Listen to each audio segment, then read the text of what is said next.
Hey, it's me, Noah, here with another episode of Metro Minute. As you can see, we're not in Vancouver today, we are on the big island of Hawaii. And I couldn't leave this beautiful paradise without hopping on the camera and telling you about my favorite historical BFFs, a ship captain from Britain that you may know of, and King Kamehameha of Hawaii.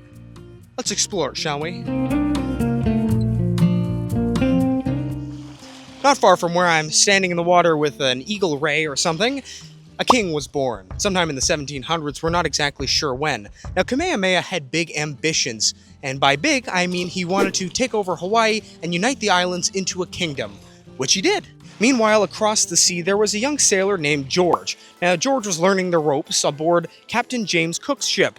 In fact, George was present for the very first European contact with the islands of Hawaii here, which were at the time known as the Sandwich Islands.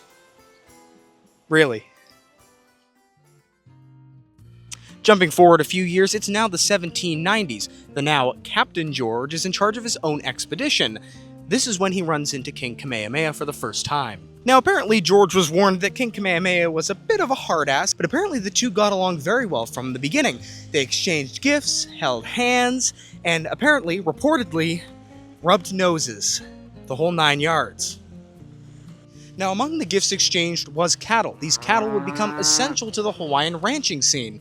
I don't mean to brag or anything, but I had a pretty expensive piece of Hawaiian ribeye last night, and chef's kiss. Thank you, George. But unfortunately, the bromance of that century had to go on a bit of a hiatus. George bid a apparently quite emotional goodbye to his friend Kamehameha and set sail for the Pacific Northwest, although he did promise his new friend that, just like Santa Claus, he would return the following winter. Now, where exactly was George going? Well, he was going to the Pacific Northwest, and eventually he would lay anchor, if that's a term, in a place that we all know and love.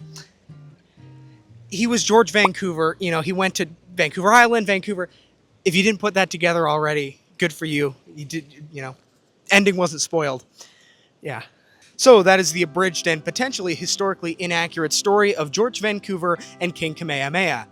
Now, if you'll excuse me, I must go. My planet needs me. Goodbye.